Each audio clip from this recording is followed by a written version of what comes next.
Greetings those on Soul's third revolving orb. Welcome to Engineer Sailing. I'm Carlton. In today's episode, we're reviewing the charts and chart plotters, Argo Nav, Navionics app, and Raymarine Lighthouse on an Axiom Plus, as it was on our journey down from the end of the Tennessee River down the top half of the lower Mississippi River.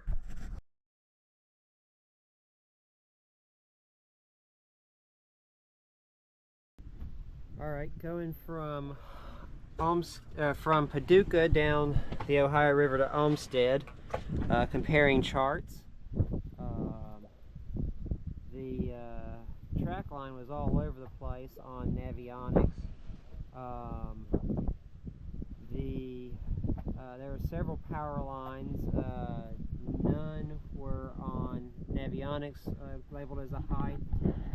The ones that had power lines listed on Argo did not have a height. There was a very droopy power line at Joplin, Illinois, that is not even listed on Argo. That power line at Joplin is listed on Raymarine Lighthouse, but no height. There is a power line upstream. It was 121 feet according to Lighthouse. It was the only power line that really had a vertical clearance height of any chart. In places, the depths of the water were 15 to 20 feet more shallow than was showed on the Argo guess depth meter. Although, except for one place, it said we were about 50 to 60 feet of water, and then we were in 90 feet of water. But they are freshly dredging the channel near Paducah, so that may be moving a lot of dirt and soil around as well. So I think that pretty well covers it. Learning some new tricks with the lighthouse as they go. Part of the very poor layout and different things, but like night modes over here, if you can get it to turn off. Also found out that with neoprene gloves you cannot use the Raymarine Axiom Plus Chartplotter at all. It doesn't really like gloves a lot of times anyway. Or other cell phone screens that are designed for gloves work a little bit better. Anyway.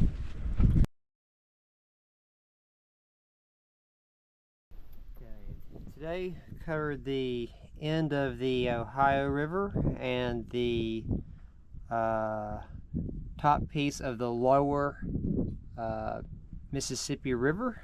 So we're now headed south, and so Navionics was not giving us the correct depth or useful information. We pretty quickly stopped checking it today. So much for Navionics. The Argo Premium had pretty good charts. All the floating can markers were pretty much correct. It was all pretty much cans where they were supposed to be according to Argo. The depths were sometimes off a little bit. It was usually much shallower than was shown on Argo. Raymarine Lighthouse was pretty useful. There was some mile marker information in places that was great to have. Speed was good. Course over ground was good.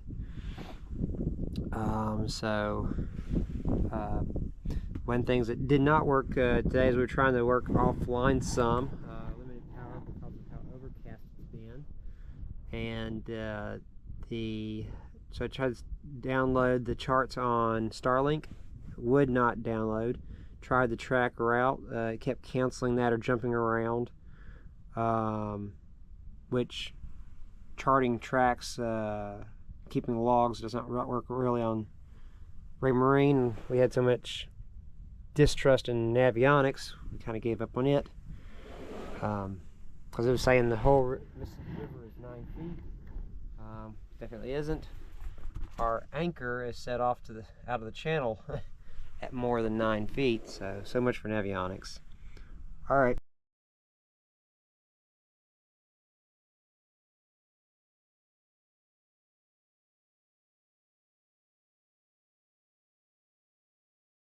Today was along Missouri, Kentucky down to Missouri, Tennessee. As you can see here, Argo cut corners in its route tracking. It also dropped most of today's trip, or it just didn't save the track, even though it had been all set the track. Part of that is also maybe getting around the interface, may have overloaded it. So a better interface there could help.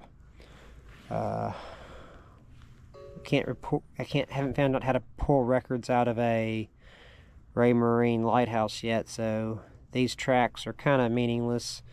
That's since I turned the trip tracker on, which was later today when I was messing with it. This is the night mode you have here on Raymarine Lighthouse. This is only the second time I've had to try and find it. This is the first time I've anchored at night since having Chartplotters, electronic Chartplotters. So there's that. So between these two, just trying to find a good place to anchor tonight. We were looking at Navionics before we got underway today, this morning. Could not really find anything helpful for this section of the river, and so did not use Navionics at any time underway because there was nothing useful that we couldn't get better on either Argo or Raymarine, or figure out between the two of them.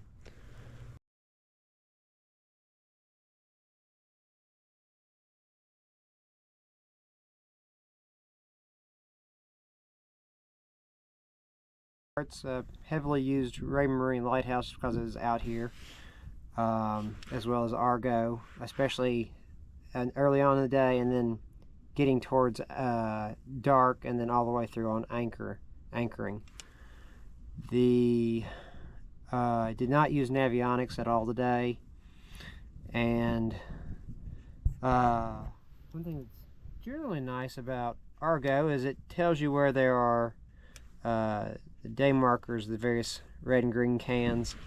However, on the Mississippi River, particularly in this stretch going from Missouri crossing over to Arkansas, they're very hit or miss whether there's a can there, marker. We even had one location where it was supposed to be a red marker and there was a green marker in the river, but it actually was, but the Coast Guard had dropped the wrong marker. So we ended up actually going on the wrong side based on color, but the Coast Guard had it in the wrong color in the wrong place.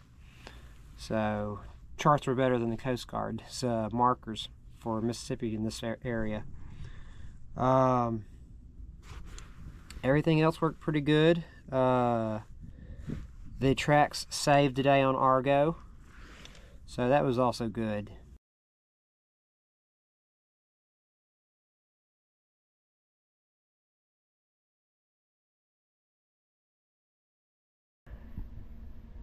We're anchored just north of Memphis. Today, weren't going to use Navionics at all because it hadn't been helpful, except for came to a very high power line, and just to be safe, decided to look for a height, and the only place to find a number on the height, not sure if it was correct, was on Navionics for that high power line. Other than that, I was using Argo and Raymarine Lighthouse today. Both did very well for what we expected, except for the captain's track is not showing up now, or the plot for today's travel, and it kept cutting out without data connection. The track cuts out and it just jumps wildly, so the mileage on the track for the log for today's travel in Argo is wrong. But other than that, everything seemed to work pretty well. Here anchored at a place right out from where Argo actually suggests to anchor.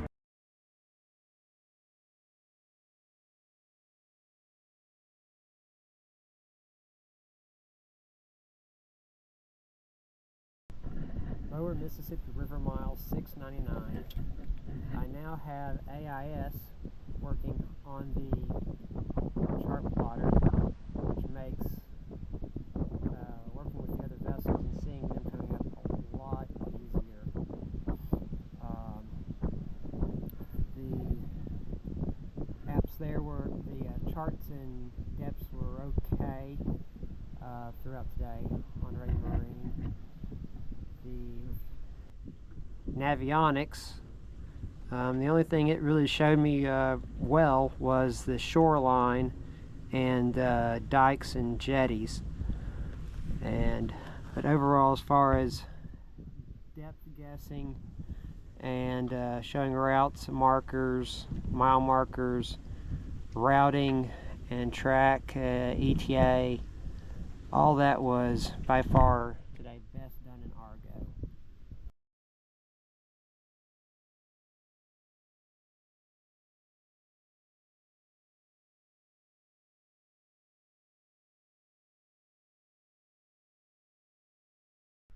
River Mile 637. Argo is supposed to have an update, a major update this week, so I'm not going to go into the complaints about it, other than to say that the charts themselves do not have any of the revampments on the Mississippi or the dikes that can be quite challenging and cause a lot of challenging current. It would suffice to keep you in the middle of the main channel if that's what you're worried about, since it's very poorly marked otherwise. Got to playing around a little bit more with Navionics today, and am seeing the appeal of the graphics options it has. Had a few issues using the app. There's some issues with some of the understanding the information also from the Raymarine Lighthouse, but overall, everything could have kept you in the channel. The Axiom Plus's usability is so good versus the app. There's some pros and cons. So for today, I'm going to say the Navionics app and the Raymarine Lighthouse on the Axiom Plus are a tie. Lower Mississippi River Mile 584. The last 2 days have been terribly stormy. Today, until just recently, it was completely overcast. So I did not have the wattage to run Starlink. So no Starlink, no charts on Argo. Navionics app supposedly was supposed to have some functionality. It kept complaining GPS error. GPS was fine. So whatever combination of things, no Navionics app today. So that left me to do 53.9 nautical miles of the Mississippi River with nothing but Lighthouse on a Raymarine Axiom Plus. And I did these roughly 54 nautical miles fine and safe. Thanks to this helped keeping me in the finding the channel and finding the way around various spots and obstacles. So today, Lighthouse. Lower Mississippi River Mile 537 in Ferguson Lake. The charts today were difficult, although the river is at pre-flood stage, flood watch, so that may have some impact. There were times today that the depths were off on all of them. At one point I was in 43 to say 45, actually two different stretches of river. I was 42 to 45, 48 feet of water. Argo is saying that it was about 90 to 100 feet of depth. and Navionics was saying like 12 feet of depth, which if you add 25, 26 feet of flood to that, you're at least in the high 30s, so it's somewhat close. Usually Navionics was too low, too shallow in what it forecast, even when you add the flood difference. But sometimes it was actually exactly what it was, even with the flood difference, so not consistently in how it was biased. There was revampments missing on the lighthouse apps, as well as markers are just obviously a mess on the Mississippi River, so predictions for them is kind of guesswork. Because of the flood stage, a lot of the markers are in peekaboo, so you don't know if a marker might be where it would kind of tend to be on how you start to see this river as you get down it, or if it's where the apps say it's going to be, or if it's just gone altogether, because you don't want to hit it and find it 2 feet underneath your boat, ripping through your hull. Part of the problem with flood stages, markers play peekaboo. There was numerous whirlpools today, had to get around and fight through. Nothing on Lighthouse prepared for that. That would probably be where I'd say Navionics shine the best, is because of their detailed topography of the bottom of the river. You can start getting some guesses, but it does miss some stuff. Navionics called that there was boat ramps and various things of interest to boaters that does not exist at all. This marina I'm in now is not on Navionics at all, so you would not know to go look for it.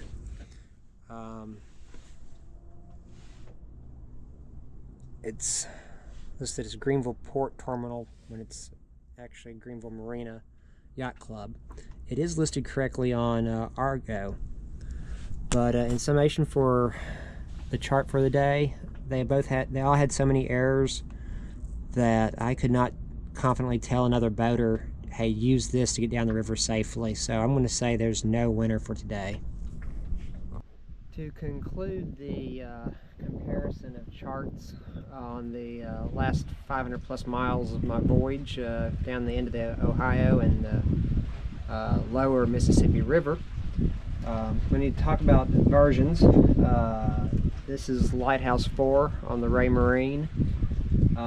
During my trip on the Argo, it was on version 1.61, 1.62, 1.63, and on the Navionics it's on version 22.2.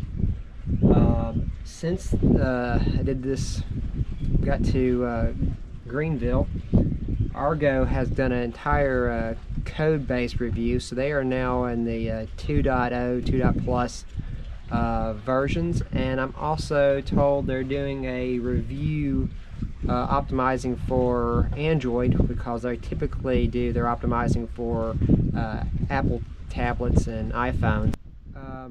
Argo people will probably let you know that you should probably get a little bit better results than I saw in the future, although I think I was making most of my comparisons to the actual chart data, although I did also talk a lot about features, so that kind of sums that up.